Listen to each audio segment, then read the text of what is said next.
അങ്ങനെ അവൾ നടന്നു പോകുമ്പോൾ ഒരുത്തൻ വന്ന് അവളെ കൂട്ടിക്കൊണ്ടുപോയി അവൾക്ക് ഇന്ന് സ്കൂളിൽ പ്രോഗ്രാമിലിടാനായി ഡ്രസ്സ് കാണിക്കുന്നു. സത്യത്തിൽ നമ്മുടെ ഹീറോയാണ് അറേഞ്ച് ചെയ്ത്, പക്ഷേ മിസ്റ്ററിയായ ഒരു പേഴ്സണാണ് സ്പോൺസർ ചെയ്തിരിക്കുന്നത് എന്ന് പറയുന്നു. ഡ്രസ്സ് കണ്ട് അവൾക്ക് ഒരുപാട് സന്തോഷമാവുന്നു. കൂടാതെ അവൾക്ക് മാത്രം മേക്കപ്പ് ഇടാനുള്ള ആൾക്കാരെ വരെ സെറ്റ് ചെയ്ത് കൊടുക്കുന്നു. സ്കൂൾ പ്രോഗ്രാമിൽ യുയിനാണ് ആദ്യം സ്പീച്ച് കഴിഞ്ഞു പോകുമ്പോൾ ടീച്ചർ വന്ന് തങ്ങിന്റെ പേര് വിളിക്കുന്നു. പക്ഷേ അന്നേരം അവളെ കാണാത്തോണ്ട് യുയിൻ എല്ലാവർക്കും മുന്നിൽ അവൾക്ക് ഡ്രസ്സ് വാങ്ങാൻ പോലും ക്യാഷ് ഇല്ലാത്തതിനാൽ അവൾ വരില്ലെന്ന്. അപ്പോൾ തങ്ങിന്റെ പേര് ക്യാൻസൽ ചെയ്യുമ്പോഴേക്കും വെയിറ്റ് എന്ന് പറഞ്ഞ് തങ്ങ് വരുന്നു. കാഴ്ചക്കാരായ ആൾക്കാർ തന്നെ കണ്ണു മീഴ്ച തന്നെയായിരിക്കും നോക്കുന്നത്. കാരണം ഡ്രസ്സിലും തങ്ങിന്റെ ലുക്കുമെല്ലാം അവളെ പ്രിട്ടിയായി കാണിക്കുന്നു. അങ്ങനെ തങ്ങ് ഒരു ടോപ്പിക് എടുത്ത് സ്റ്റേജിൽ കയറി സംസാരിക്കുന്നു. ഇതെല്ലാം ഹീറോ അവിടെ നിന്ന് കാണുന്നുണ്ടായി. അന്നേരം അവന്റെ കസിൻ അവളെ കാണാൻ പ്രിട്ടിയായത് കൊണ്ടല്ലേ ഡ്രസ്സെല്ലാം വാങ്ങിക്കൊടുത്തത്. അവളുടെ ഭർത്താവ് പോലും ചെയ്യാത്ത കാര്യം നീ ചെയ്തു കൊടുത്തു. ഇതിൽ നിന്ന് മനസ്സിലാക്കാം നിനക്ക് അവളോട് എത്രത്തോളം സ്നേഹമുണ്ടെന്ന്. കൂടാതെ ഹീറോ തങ്ങിന് വേണ്ടി 1,00,000 സ്കോളർഷിപ്പ് വരെ കൊടുത്തിട്ടുണ്ട്. അവൾക്ക് സ്പീച്ചെല്ലാം കഴിഞ്ഞ് ടീച്ചർ വന്ന് ഒരു സ്പോൺസർ നിനക്കായി സ്കോളർഷിപ്പ് കൊടുത്തിട്ടുണ്ടെന്ന് പറഞ്ഞു കൊടുക്കുന്നു. ഇതെല്ലാം ഹീറോ അവിടെ ഇരുന്ന് കാണുന്നുണ്ടായി. തങ്ങിന് അത് കേട്ടത് ഒരുപാട് സന്തോഷമാകുകയും അദ്ദേഹത്തിന്റെ പേര് ടീച്ചറിനോട് ചോദിക്കുമ്പോൾ പേര് പറയാൻ പറ്റില്ലെന്ന് പറഞ്ഞു കൊടുക്കുന്നു. അതും ഹീറോയാണ് ചെയ്തതെന്ന് അവന്റെ കസിന് മനസ്സിലാവുകയാണ്. അന്നേരം കമ്പനിയിൽ അർജന്റായിട്ടുള്ള മീറ്റിംഗ് ഉണ്ടെന്ന് അറിഞ്ഞപ്പോൾ ഹീറോ അവൾക്ക് മെസ്സേജ് അയച്ച് പിന്നീട് മീറ്റ് ചെയ്യാമെന്ന് പറയുന്നു. അവൾക്ക് ചെറിയൊരു വിഷമമുണ്ട്. ഈ പ്രാവശ്യം തന്റെ ഭർത്താവിനെ കാണാൻ പറ്റില്ലേ എന്നോർത്ത്. അങ്ങനെ തങ്ങിനെ കാണാനായി മുത്തശ്ശി വരുന്നു. നിന്റെ ഭർത്താവിനെ കണ്ടെന്ന് മുത്തശ്ശി ചോദിക്കുമ്പോൾ ജോലിയുണ്ടെന്ന് പറഞ്ഞു പോയെന്ന് പറയുന്നു. ഒപ്പം തന്നെ ഒരു സ്പോൺസർ അവൾക്കായിട്ട് ഒരു സ്കോളർഷിപ്പ് 1 lakh തന്നതായി മുത്തശ്ശി അറിയിക്കുകയും ഉടനെ മുത്തശ്ശിക്ക് വിശക്കുന്നെന്ന് പറഞ്ഞ് അവർ രണ്ടുപേരും ക്യാൻറ്റീനിൽ പോകുന്നു. അവിടെ വെച്ച് തന്നെ തങ്ങിന്റെ അമ്മയും സ്റ്റെപ്പ് സിസ്റ്ററും സ്റ്റെപ്പ് ഡാഡിയും വരുന്നു. തങ്ങിനെ കണ്ടമ്മ നിന്റെ കുഞ്ഞിന്റെ അച്ഛൻ ഇതുവരെ കാണാൻ പോലും വന്നിട്ടില്ലെങ്കിൽ ഈ കുഞ്ഞിനെ കളഞ്ഞിട്ട് വേറൊരുത്തനെ കെട്ടിക്കോ. മിസ്റ്റർ വാങ് നിന്നെ വിവാഹം ചെയ്യാനായിട്ട് റെഡിയായിട്ടിരിക്കുകയാണ് പറയുമ്പോൾ അതാ 60 വയസ്സായി കിളവനല്ലേ, ഞാനൊന്നും അവനെ കല്യാണം കഴിക്കില്ല എന്ന് തങ്ങ് പറയുന്നു. എന്തിനാണ് അവളെ 60 വയസ്സുകാരനെ കെട്ടിക്കാൻ മുട്ടിയിരിക്കുന്നത്? എന്തെന്ന് വെച്ചാൽ മാരേജ് ഗിഫ്റ്റ് ആയിട്ട് ഇവർക്ക് 1 million കിട്ടും. അത് അറിഞ്ഞ തങ്ങിന് നിങ്ങൾ ഇതുവരെ ചെയ്ത നല്ല കാര്യത്തിന് നന്ദി. ആ 60 വയസ്സായ കിളവനെ നിങ്ങളുടെ മകളെയും കൊണ്ട് കെട്ടിച്ചു കൊടുക്കാനായി പറയുന്നു.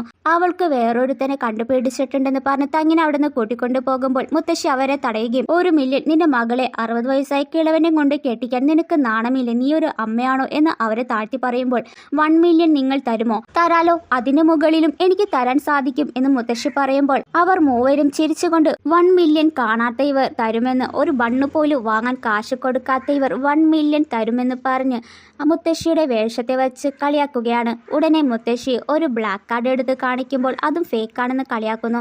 അത് ഫേക്കല്ല, ചെക്ക് ചെയ്യാൻ പറഞ്ഞ് ഹോട്ടലിലെ മാനേജറെ വിളിച്ചു വരുത്തി ചെക്ക് ചെയ്യുമ്പോൾ 100 യുവാനാണ് കാണിക്കുന്നത്. പിന്നീട് 100 യുവാൻ തുടങ്ങി ക്യാഷിന്റെ എണ്ണം കൂടി 1 million മുകളിൽ കൂടുമ്പോൾ ആ മെഷീൻ പൊട്ടിത്തെറിക്കുകയാണ്. കാരണം 1 million കൂടുതലുള്ള ക്യാഷ് ഉണ്ടെങ്കിൽ ആ മെഷീൻ പൊട്ടിത്തെറിക്കും. എന്നാൽ മാനേജർ മറ്റൊരു ഓപ്ഷൻ കൂടി പറഞ്ഞു, ഫേക്ക് കാർഡ് ആണെങ്കിലും ഇത് പൊട്ടിത്തെറിക്കും. അതും കേട്ടവർ അത് ഫേക്ക് ആയിരിക്കുമെന്ന് പറഞ്ഞ് മുത്തശ്ശിയെ കളിയാക്കുന്നു. ഈ ഹോട്ടൽ മാനേജർ അവിടുത്തെ ഗാർഡ്സിനെ വിളിച്ച് തങ്ങിനെയും മുത്തശ്ശിയും പുറത്താക്കാൻ ശ്രമിച്ചു. അന്നേരം തങ്ങിനെ കെട്ടാനിരുന്ന വാങ് അവിടേക്ക് വരുന്നു. അയാളോട് പണക്കാരന്റെ മുത്തശ്ശിയാണെന്ന് പറഞ്ഞ് എല്ലാവരെയും ഇവർ ചീറ്റ് ചെയ്യുകയാണ്. അയാളും മുത്തശ്ശിയെ നോക്കുമ്പോൾ ഹീറോയുടെ മുത്തശ്ശിയാണെന്ന് മനസ്സിലാകുന്നു. ഉടനെ ഹീറോയുടെ മുത്തശ്ശിയെ ഏൽപ്പിച്ച് 3 പേരെയും അടിക്കുന്നു. എന്തിനാണ് ഞങ്ങളെ അടിക്കുന്നതെന്ന് തങ്ങിന്റെ അമ്മ ചോദിക്കുമ്പോൾ നിങ്ങൾക്ക് ഇവർ ആരാണെന്നറിയില്ലേ? ഹീറോയുടെ മുത്തശ്ശിയാണെന്ന് പറയാൻ തുടങ്ങിയപ്പോൾ അവർ പറയുന്നതെല്ലാം നുണയാണെന്ന് പറഞ്ഞപ്പോൾ അയാൾക്കും ചെറിയൊരു ഡൗട്ട് വരുന്നു. ഇനി ഇവർ പറയുന്നത് പോലെ ആള് മാറിയെന്ന് അയാൾക്കും തോന്നുന്നു. മുത്തശ്ശിയുടെ വേഷമെല്ലാം കണ്ട് എന്തായാലും ഹീറോയുടെ മുത്തശ്ശിയായിരിക്കില്ല എന്ന് അയാൾ ചിന്തിക്കുന്നു. നിന്റെ ഭർത്താവിനെ വിട്ട് എന്നെ വിവാഹം ചെയ്യാനായി വാങ് തങ്ങിനോട് പറയുന്നു. ഉടനെ മുത്തശ്ശി ഹീറോ വിളിച്ച് അവരുടെ ഹോട്ടലിലേക്ക് വരാനായി ആവശ്യപ്പെട്ടു. ഹീറോയും ഹോട്ടലിലെത്തുമ്പോൾ തങ്ങിനെ കാണുന്ന ആ ഒരു സമയത്ത് മുത്തശ്ശിക്ക് വയ്യാതാവുകയും ഹോസ്പിറ്റലിൽ പോകാനായി പറയുമ്പോൾ അവർ ആരും അവരെ വിടുന്നില്ല. അവളുടെ ഭർത്താവിനെ കണ്ടിട്ട് വിടാമെന്ന് പറയുന്നു. തങ്ങ് ഹീറോയെ കണ്ടതിനാൽ അവനോട് ചെന്ന് ഹെൽപ്പ് ചോദിക്കാനായി പോകുന്നു. എന്നാൽ ഹീറോയുടെ മുത്തശ്ശിയാണെന്നറിയാതെ നിന്റെ മുത്തശ്ശിയെ രക്ഷിക്കാം, ആദ്യം നിന്റെ ഭർത്താവിനെ ഡിവോഴ്സ് ചെയ്യുമെന്ന് പറയുന്നു. ഇവളും ഇല്ല എന്ന് പറഞ്ഞതും ഹീറോയ്ക്ക് ദേഷ്യം, നീ ഇതിന് സമ്മതിച്ചാൽ മാത്രമാണ് നിന്നെ ഞാൻ സഹായിക്കൂ. അവൾക്ക് വേറെ വഴിയില്ലാത്തോടെ തന്നെ ഡിവോഴ്സ് ചെയ്യാമെന്ന് സമ്മതിക്കുന്നു. തങ്ങ് മുത്തശ്ശിയെ ഹോസ്പിറ്റലിൽ എത്തിക്കുന്നു. മയക്കത്തിലായ മുത്തശ്ശിയോട് ഇന്ന് ഒരാളെ മീറ്റ് ചെയ്തു അവർ എന്നെ നിർബന്ധിച്ച് എൻ്റെ ഭർത്താവിനെ ഡിവോഴ്സ് ചെയ്യാനായി, ഞാൻ അതിന് പിന്തിരിഞ്ഞാൽ ഹീറോ അവളുടെ ഭർത്താവിനെ എന്തെങ്കിലും ചെയ്യുമെന്ന് പേടിച്ച് ഞാൻ ഡിവോഴ്സ് ചെയ്യാൻ തിരിക്കുകയാണെന്ന് പറഞ്ഞ് അവൾ പോകുന്നു. മുത്തശ്ശി അവൾ പോയതിന് പിന്നാലെ എഴുന്നേൽക്കുകയും ഹീറോ വിളിച്ച് വരാനായി പറഞ്ഞു. അവനും വരുമ്പോഴാണ് മുത്തശ്ശി ഹോസ്പിറ്റലിലുള്ള വിഷയം അറിയുന്നത്.